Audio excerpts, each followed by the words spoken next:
İzlere bakın, izlere. Ve izin sahibi kar leoparı inanılmaz bir şey. İnanılmaz. Çok kötü kaza olmuş. Gerçekten çok dikkatli olmak lazım. Zorlu yollar kat ediyoruz. Kalmanın daha tehlikeli olduğunu söylediler. O yüzden onlara güvenmek zorundayız. Bu ortamda bulunmak heyecanımızı daha da arttırıyor. Dünyada görülmesi en zor hayvanlardan biri. Birçok iz var. Eksi 40 derecede oksijen seviyesinin en düşük olduğu ve rakımı 5800 metreye kadar ulaşan dağlık arazilerde yaşar. Biz de onun peşindeyiz. Burada gerçekten hava çok soğuk. Camın içi donmuş, içi. Şu an anlık olarak hava eksi 26 derece. Doğada ilerliyorum ama hayvanı da çok iyi tanıyorum. Sesi duyuyor musunuz bak? Sese doğru ilerliyorum şu anda. Önümüzdeki 16 gün boyunca hayaleti aramak için yüksek dağlarda olacağız. Kar leoparının rengine bakın. Bence birebir aynı. Acaba bulabilecek miyiz? Gerçekten dağların hayaleti derlerdi de inanmaz.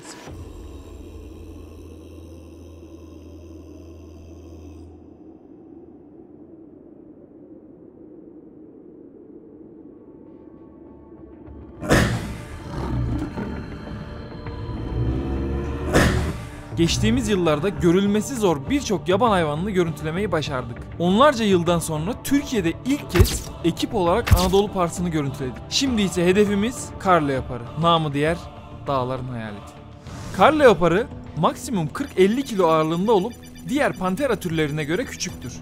Örneğin kaplan 300 kilo, aslan 250 kilo, jaguar 120 kilo ve leopar 80 kilo. Fakat küçük boyutları onların zorlu dağlık arazide daha kolay hareket etmelerini sağlıyor. Kuyruk dahil toplam uzunlukları 2 metre 10 santime kadar ulaşabiliyor. Bu uzun kuyrukları sayesinde vücudunu battaniye gibi sararak soğuktan korunabiliyor. Patilerindeki kalın kürk tabakası hem izolasyon sağlıyor hem de kaymasını engelliyor. Geniş göğüs kafesi ve kaslı göğüs yapısı solunumunu arttırıyor.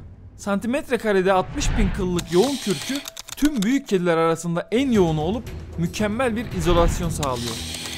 Küçük ve yuvarlak kulakları ısı kaybını azaltır. Ayrıca nefes alırken burun deliklerinde havayı ısıtırlar. 15 metre sıçrayarak vücut uzunluğunun 7 katı mesafeye atlayabilir. Şimdi bu nadide türü görüntülemeden önce İstanbul'dan Delhi havaalanına gideceğiz. Delhi'ye vardıktan sonra ilk durağımız Şimla olacak. Şimla'da bir gece geçirdikten sonra ikinci gün dünyanın en tehlikeli yollarından geçerek Şimla'dan Kalpa'ya gideceğiz. Üçüncü gün ise hedeflediğimiz noktaya, yani Kibber'e, Himalaya dağlarına ulaşmak için kar fırtınası ve buzlu yolları aşmamız gerekecek.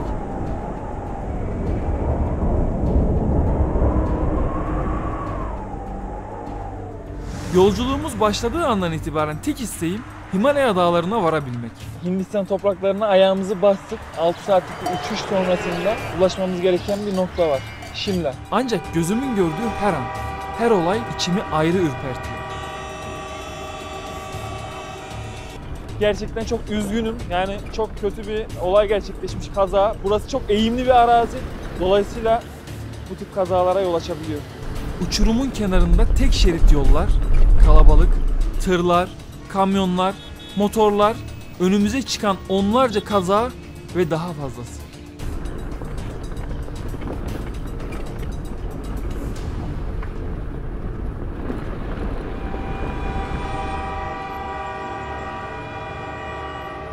Kar yağışının hemen öncesi rüzgar bastırdı ve bu rüzgarı iliklerimize kadar hissediyoruz. Burası da Spiti Vadisi'ne giden dünyanın en tehlikeli yollarından bir tanesi. Ve burada çok dikkatli bir şekilde ilerlememiz lazım. Yüksek rakımlarda sadece kar değil, heyelana da dikkat etmek çok önemli. Ayrıca coğrafi olarak bu bölge özellikle nadir ve koruma altındaki hayvan türlerinin yaşadığı bir habitat olan Western Himalaya ekosistemine aittir. Kar leoparı, kınalı keklik, sakallı akbaba, blue sheep, tilki, ibex gibi hayvan türleri bu bölgede yaşam sürüyor. Tehlikeli yol hikayelerinin yanı sıra insan-yaban hayvanı çatışması da oldukça fazla. Yol boyu denk geldiğimiz koyun sürülerinin ve çobanların en büyük düşmanı kar leoparı. Arkamda gördüğünüz koyun sürüsü kar leoparının kolay avlayabileceği besin kaynaklarından bir tanesi. Bu yüzden çoban köpekleri de oldukça fazla. Ancak çoban köpekleri de yeterli değil. Onları da korumak lazım. Yol istikametimizde karşılaştığımız köpekleri de çok dikkatli bir şekilde inceliyorum. Bu bir çoban köpeği ve burada hayvan sürülerini korumak için görevli. Boynundaki tasma da burada hangi hayvanlara karşı koyunları koruduğunu bizlere ifade ediyor. Boynunda resmen demir bir tasma var ve hiçbir açıklık yok. Dolayısıyla bir leopara, kar leoparına ya da etraftaki kurtlara karşı sürüyü koruyabiliyor.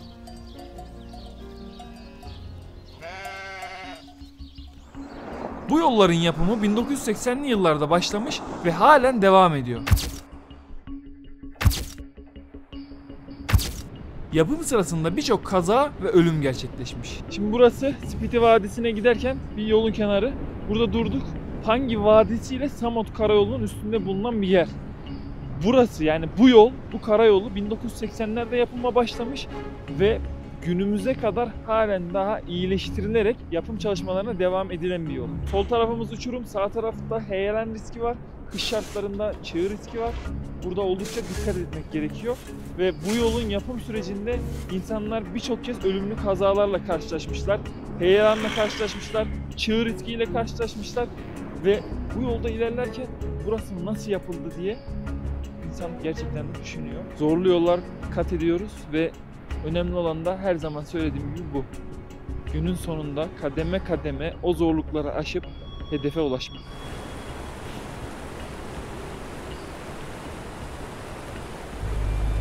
Buraya kadar bariyer vardı ama şu an önümüzde ilerlediğimiz yerlerde bariyer dahi yok. Sol tarafımız uçurum. İşte bu yüzden yola çıkan herkes buradaki bir tapınakta durup hedefe sağ salim ulaşabilme amacıyla iyi dileklerde bulunuyorlar.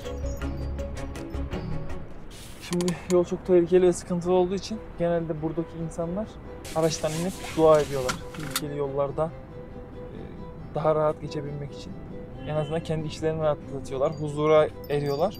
Bizim şoförümüz de aynı şekilde dua ederek bu yolları sağlıklı bir şekilde geçmemizi istiyor. O yüzden arabadan inecek ve dua edecek.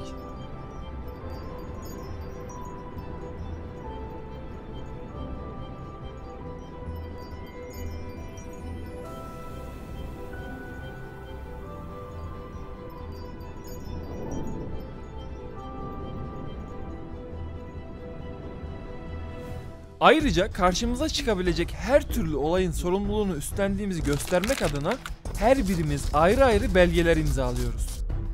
Burada kayıt tutuyorlar. Dünyanın farklı yerlerinde farklı doğal alanlara, işte gidilmesi zor yerlere gittiğimizde de bunu yapıyorsunuz zaten. Biz Bengal kaplanı çekmeye gittiğimizde de, goril çekmeye gittiğimizde de bu prosedürlerin hepsini yaptık.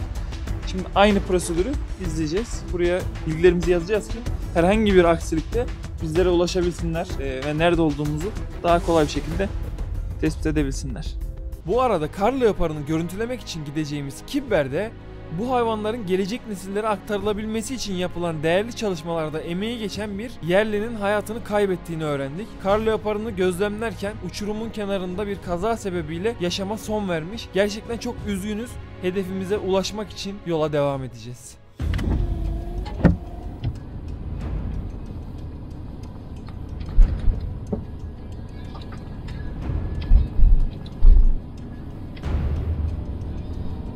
Hedefe yaklaştıkça attığımız her adım biraz daha zorlaşıyor.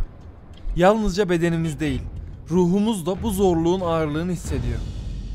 Fiziksel yorgunluğun yanı sıra psikolojik olarak da derin bir sınavdan geçiyoruz. Tüm bu aşamaların bir sebebi olduğunu ilerlemeye başlayınca daha iyi anladım. Aniden gelişen bir kar fırtınası yolu daha güç hale getirdi. Yaklaşık 3 gündür uçurumun kenarındaki bu tehlikeli yollardan ilerliyoruz. Ancak ilk kez burada korkuyu hissetmeye başladım. Bu şekilde kar bastırdı. Yani biz yollara zorluk diyorduk, tehlikeli diyorduk ama asıl tehlike bence şimdi başladı. Çok yoğun kar yağışı var. 5 dakikada falan her yer bembeyaz oldu. Kar kalınlığı bu seviyeye ulaştı. Zincir var diyorlar ama zincir bu kar kalınlığında yola devam etmemizi sağlayabilir mi? Bundan emin değilim. Her şeyden önce bizim güvenliğimiz önemli. Bunun da farkındayım. Buraya gelirken hepimiz ailemizi arkamızda bıraktık. Sevdiklerimizi arkamızda bıraktık. Dolayısıyla onları da düşünmemiz lazım. Ya burada yerleşim yeri mi baksak? Çünkü yukarıya çıkmak oldukça tehlikeli olacak bizim için. Buradaki karar bizim için bence hayati yani. Kar da gitgide artıyor. Yani havada karardı, kar bastırdı, her yer bir anda bembeyaz oldu. Yoldakilere tehlike diyorduk uçurumlara ama asıl tehlike şimdi başladı, ben size söyleyeyim. Tedirginliğimizi dışa vurmamaya çalışarak motivasyonumuzu yüksek tutmaya çalışıyoruz. Ancak bir yerden sonra araçlar yola devam edemedi.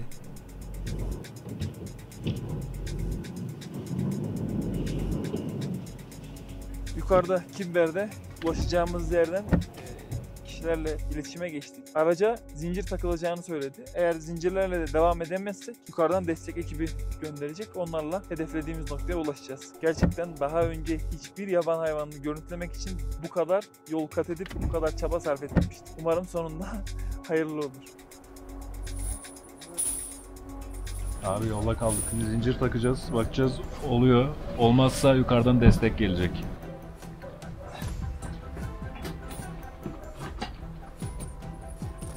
Okey. Valla durum hiç geçici değil. Oldukça sıkıntı. Yukarıda kaldık. Bayağı bir tehlikeli bir yoldan geriye doğru geldik.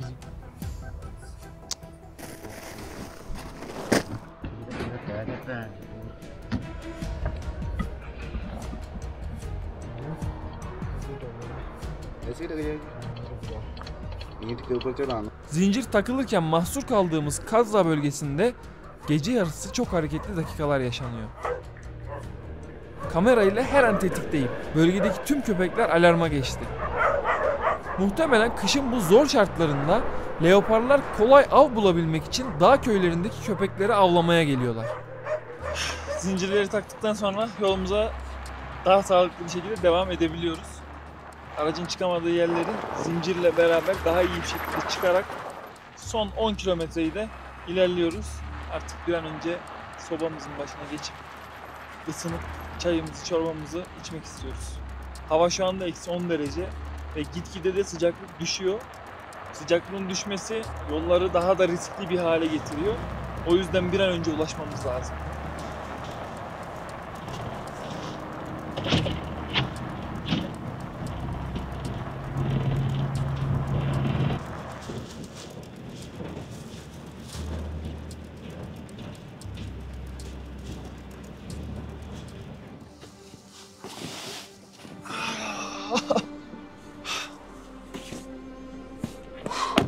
Sonunu düşünen kahraman olamaz. Gerçekten ne yollar kat ettik, ne uçurumlar, ne vadiler, ne riskler, ne tehlikeler atlattık. Ve günün sonunda kavuştuk ya. Onur abi bitmeyecek gibi oluyordu. He? Bitti vallahi. Sırada leopar var. Abi Sonunda hadi geçmiş olsun. vardık. Kiber. Bereket yağıyor yukarıdan. Bu bize şans getirecek. Yani şu ortama gelebileceğim hayal edemezdim. 3 günün sonunda buraya vardık. İstanbul'dan başlayan yolculuk Kibber'de son buldu. Ama esas yolculuk şimdi başlıyor. Şimdi iz takibi yaparak o kar leoparını bulmamız lazım. Can you see the leopard? Yes, Yeah. definitely.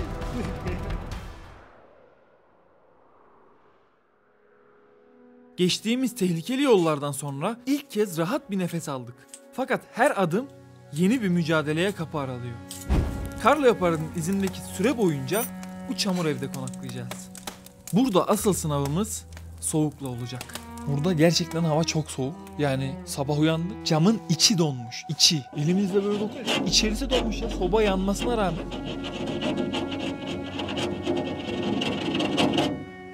Onun camının içi donmuş. Hava çok soğuk. Şöyle telefonla da göstereyim. Şu an anlık olarak hava -26 derece. Buz gibi gerçekten.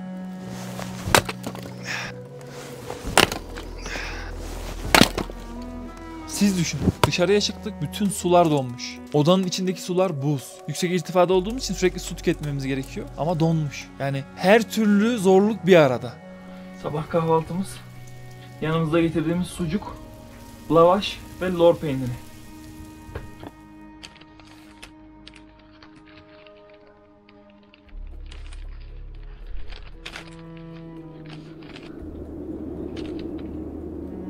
Bu coğrafya tabii ki de kolay değil. Zorlu coğrafya. Ekstrem yerlere geldik. Kar leoparının peşindeyiz. Bazılarımız da istenmedik sebeplere yol açabiliyor tabii ki. Baş ağrısı, mide bulantısı, sırtta titreme. Vücudun ağırlaşması, ellerimizin karıncalanması gibi. Tabii ki bu tür durumlara karşı önlemimizi, ilaçlarımızı da aldık ama yine de beklenmedik durumlarla karşılaşabiliyoruz. Yani işte hafif var. Yani böyle birazcık hareket ettiğim zaman derin nefes almak zorunda kalıyorum. Şimdi Onur abi buradaki doktora muayene oldu. En azından kendisini iyi hissetmediği için doktor onu bir muayene etti. Burada oksijen seviyesi oldukça düşük. Yani bizim yaşadığımız yere, yaşadığımız memlekete göre oldukça düşük. O yüzden ona bir oksijen verecekler. Daha iyi hissetmesini sağlayacak. Ondan sonra bakacağız. Yola devam edebilecek mi, edemeyecek mi? Benim şu anda herhangi bir problemim yok. Yani kafamda biraz ağrı vardı sabah uyandığımda. Sol burnum tıkalı gibiydi ama bunların da havanın soğukluğundan kaynaklı olduğunu düşünüyorum. Yani hafif bir soluk algınlığı diyebiliriz. Yani ben motivasyonumu çok yüksek tutuyorum. Bu hayvanı görebilmek için kendimi pozitif tutmaya çalışıyorum. Ne kadar zorluk yaşasak da çözüm bizim işimiz.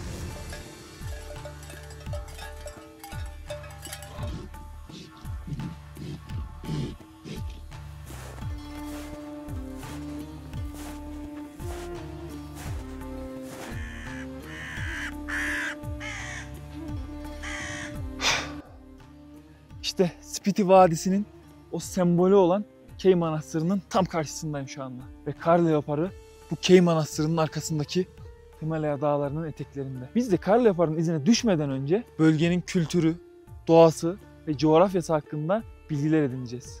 Sonra rotamızı kar leoparına çevireceğiz.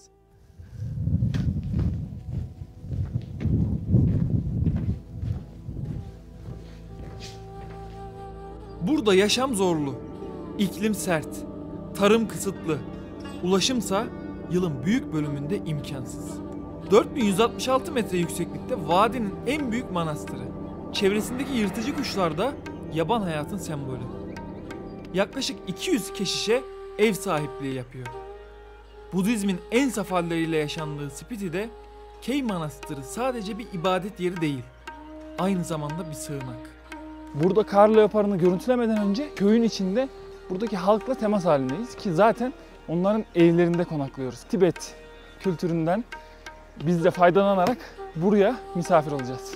11. yüzyılda kurtulduğu düşünülen manastır tarih boyunca Moğol istilaları, yangınlar ve depremler gibi birçok zorlukla karşılaşmış ancak her seferinde yeniden inşa edilmiş. Bu da manastırın çok katmanlı yapısının oluşmasına neden olmuş. Yüksek irtifadayız ve bu yüksek irtifada köpeğinden tutun eşeğine, eşekten tutun büyükbaş hayvanına ve yaban hayattaki hayvanlara, kar leoparına kadar hepsi yüksek irtifaya göre kıl yapısını bizlere gösteriyor. Buraya göre adapte olmuşlar. Adaptasyonlarını görüyor olmak benim için de çok büyük bir keyif. Gündüz doğanayla oyna, gece kar leoparlarına git. Himalayalarda bu yüksek irtifada kar leoparının izini sürmek için en zorlu coğrafyayla karşı karşıyayız. Soğuk kemiklerimize işliyor. Uçsuz bucaksız vadilerin kıyısında birçok farklı yaban hayvanıyla aynı havayı soluyoruz.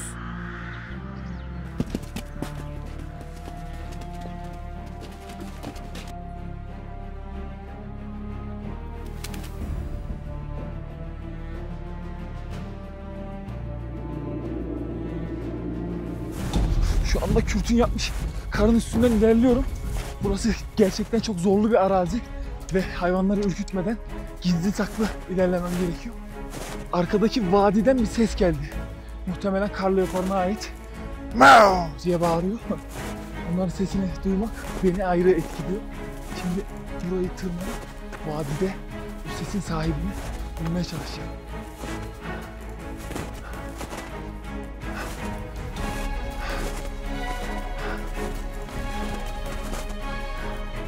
Sesi duyuyor musunuz bak? Sese doğru ilerliyorum şu anda.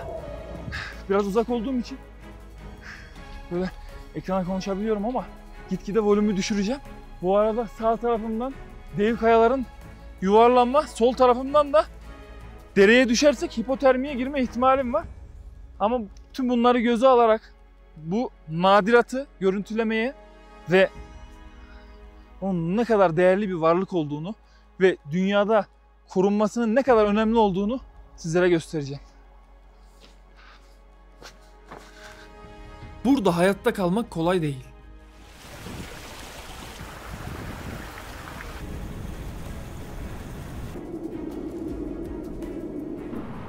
Kar leoparını bulmak hiç kolay değil. Şimdi ilerlerken belli belirsiz bir izle karşılaştım. Ve bu izin ne olduğunu az çok tahmin edebiliyorum. Şu an kar leoparının izindeyim. Ve bu iz de muhtemelen ona ait. Dağların hayaleti. Karda yürür, izini belli etmez derler ya. Tıpkı öyle bir durum var şu an burada. Kara basa basa yürümüş. Karın içine batmamış patileri ama rüzgarın esmesiyle karlar izin üstünü örtmüş. Ama bizden kaçmaz. Şimdi bu izin istikametinde ilerleyerek kar leoparını bulmaya çalışacağız. Ona dağların hayaleti denmesinin sebebi sadece nadir görülmesi değil. Aynı zamanda çevresiyle kusursuz bir şekilde bütünleşebilme yeteneğidir. Kül grisi rengi ve benekli postu sert kayalıklarla ve karlı yamaçlarla iç içe geçer. Bir vadide oturduğunda ya da bir kayanın üstünde dinlendiğinde gözünüz doğrudan ona baksa bile fark etmeniz neredeyse imkansız. Bu yüzden dünyada görülmesi en zor hayvanlardan biri. Varlığını kanıtlayan tek şey geride bıraktığı izler. Yani bu kayaların arasında olduğu an onu görmenizin imkanı yok. Burada yine bir iz ile karşılaştık. Dışkıyı görüyor musunuz? İçinde tavşan, keçi kılları var. Bak kıllara şöyle bakabilirsiniz. Adeta bir kedi dışkısına benziyor bu dışkı. Burada da kedigillerden en aktif yaşam süren kar leoparı. Biz de onun peşindeyiz. Az kaldı.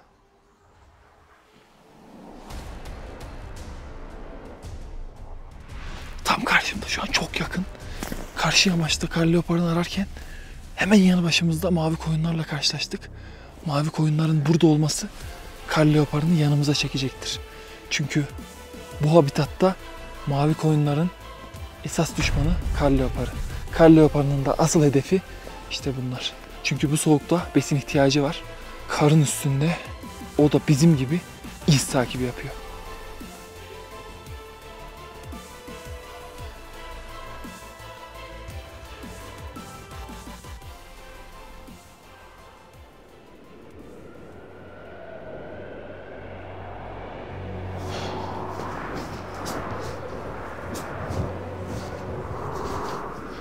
Bu coğrafyada kar leoparını aramak, samanlıkta iğne aramak gibi bir şey.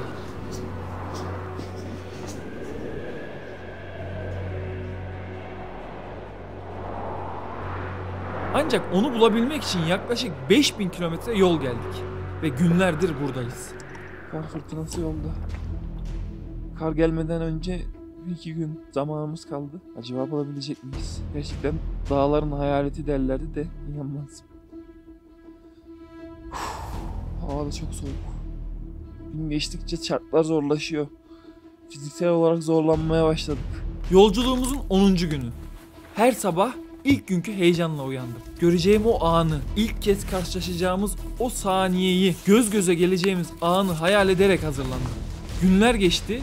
Geçen her saat içimdeki sabrı biraz daha sınadı. Bir gün Himalayaların zirvesinde dondurucu soğukta bekledim. Bir başka günde diğer yaban hayvanlarının başında. Adım adım, sessizce, biliyorum, hep buradaydı. Belki bir kayanın ardında, belki bir uçurumun kıyısında. Ama buradaydı. Kilometrelerce yol ve geçen haftalar. Her yeni gün, her yeni deneme beni biraz daha zorladı. Biraz daha heyecanlandırdı. Haftalar geçti ama içimdeki inanç hiç azalmadı. Buradan onu bulmadan dönmeyeceğim. Kendimi buna inandırdım. Hayvan gözle görmek imkansız. Makineyle karşı dağları tararken 600 milimden görüyorum ama ekstra bir de dijital zoom atıyorum ki görebileyim.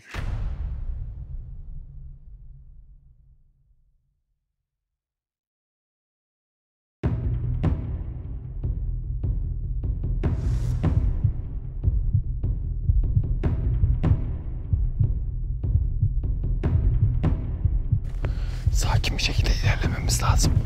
Burada her adım etrafımızdaki bir hayvanı açığa çıkaracaktır. Çok dikkatli olmalıyız.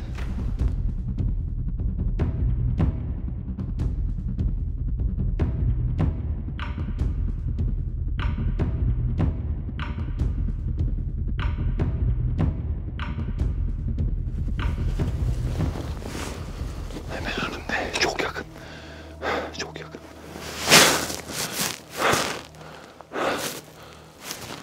İnanılmaz. Çok dikkatli bakmam lazım.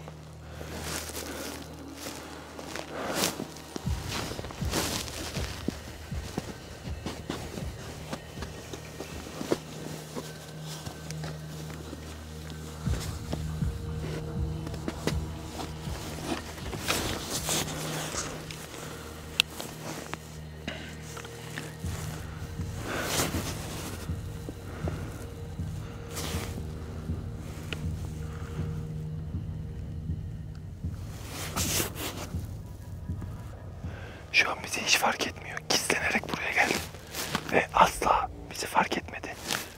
Onu rahatsız etmek istemiyorum. Fakat farklı bir tedirginliği var. Yukarıya bakıyor. Acaba kar leoparı mı var yakınlarımızda? Bizim de çok dikkatli olmamız lazım. Çok heyecanlıyım, çok. Saatlerdir yürüyoruz. Karlı yamaçlardan güney yamaçlara. Dik derin vadilerden buraya. Ve karşımızda sürprizlerle dolu bir yaban hayatı var. Daha önce keşfetmediğim bir yaban hayatı.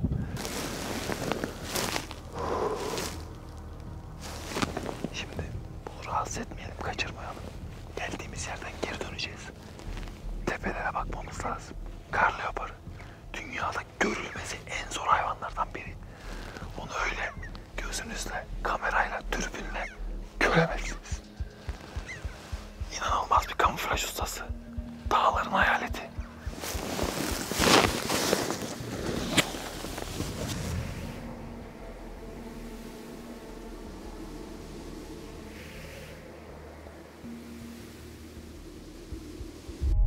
Bu mevsim kar leoparları daha aktif. Ocak ve Mart arası üreme dönemleri.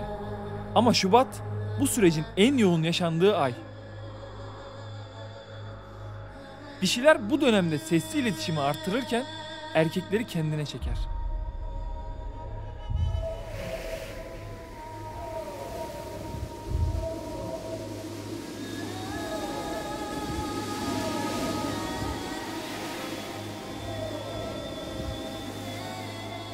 Erkeklerse geniş alanlarda dolaşarak bazen de rakipleriyle mücadele eder.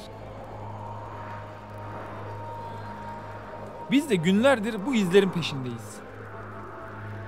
Karda, rüzgarda, sessizlikte.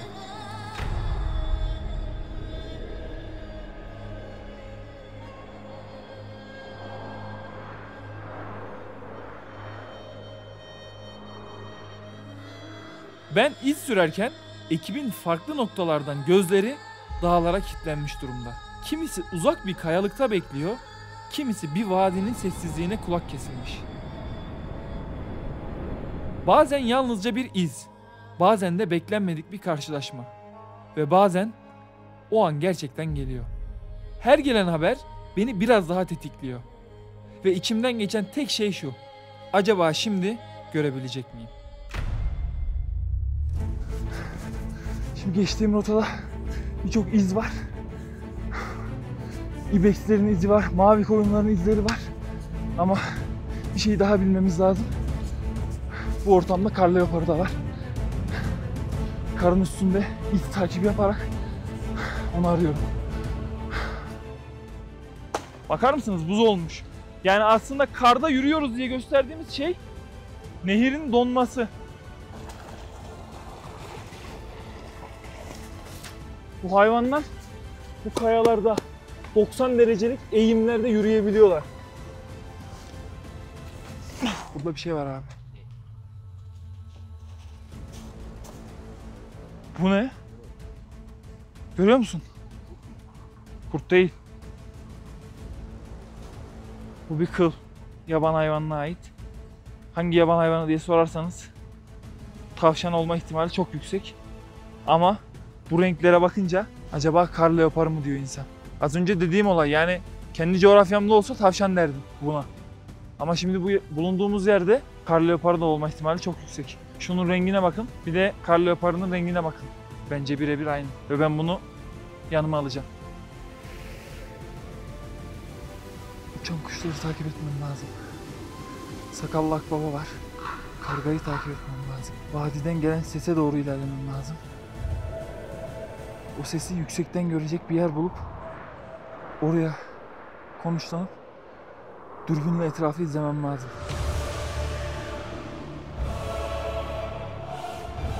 Şu anda ilerliyorum ama burası gerçekten uçurumun kenarı. Keçilerin yanından geçtim. Şuradan bir ses geldi. Yani keçi mi başka bir şey mi bilmiyorum. Tedirginim. Sol tarafım 90 derecelik bir eğime ait uçurum. Çok dikkatli bir şekilde ilerliyorum. Dürbünle etrafımı taramam gerekiyor. Şu anda kedigillerin, yani yırtıcı kedilerin de çiftleşme mevsimi olduğunu biliyoruz. Ve bu karlı dağlar, Himalayalar kar leoparlarına ev sahipliği yapıyor. İnsan dürbünle bile bakmaya korkuyor. Çok dik bir yer. Oo, bu leopar mı, kaya mı?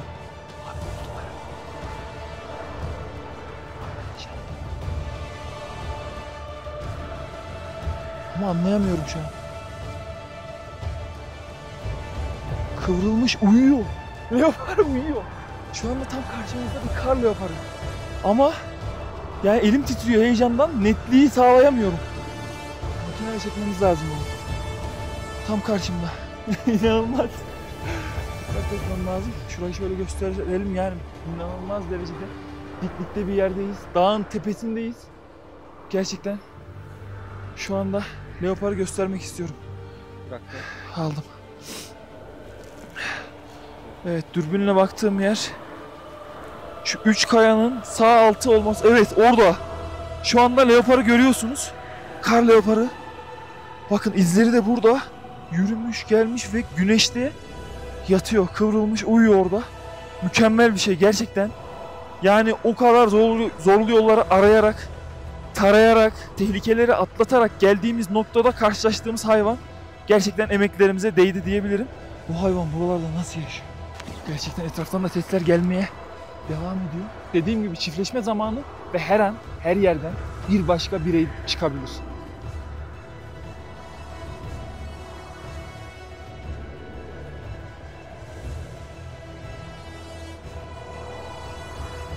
Ya gerçekten duygulanmamak elde değil. Yani bu tür için hayatımı ortaya koydum. Türkiye'de Anadolu Parsı, çizgili sırtlan gibi keşiflerimiz oldu ama dünyada nesli tehlike altındaki bu canlıyı görmek, görüntüleyebilmek, yani o tehlikeli yolları açtıktan sonra sonuca ulaşabilmek benim için çok güzel bir duygu. Yani onu uzaktan görsek bile çok duygulandım gerçekten şu anda. Duygularımı tarif etmekte zorlanıyorum gerçekten. Biraz kar leoparını çekeceğim. Umarım sizler de benimle aynı heyecanı yaşıyorsunuzdur.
Kar leoparını da yani görüntüleyebilmek benim için güzel bir deneyim aslında ama çok da zorladı.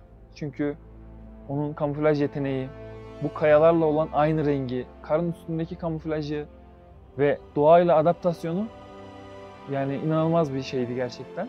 Yani her fotoğrafçının veya her belgeselcinin karşılaşabileceği anlar değil tabii ki de. Dünya nüfusunun kaçı buraya geldi ve bu hayvanı görme şerefine tanık oldu bilmiyorum. Ama ben çok mutluyum gerçekten. Kar leoparları yaşadıkları geniş ve engebeli habitatlarda belirli rotaları takip eden alan sadakati yüksek yırtıcılar.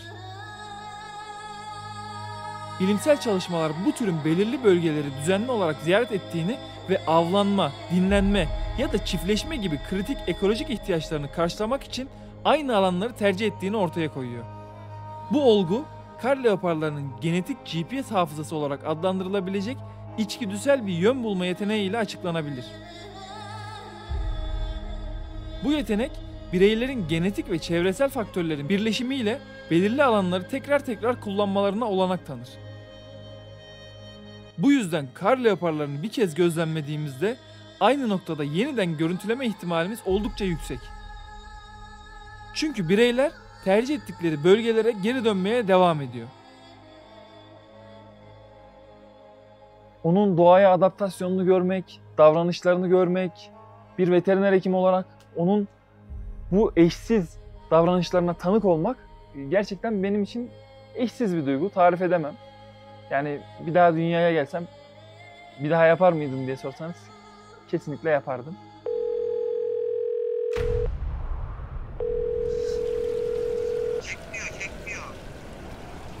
Çekiyor mu şu an? Abi öyle bir çektik ki bu hayvanı yani. Türkiye'de de Anadolu Partisi bizi bekliyormuş. Sıra onda.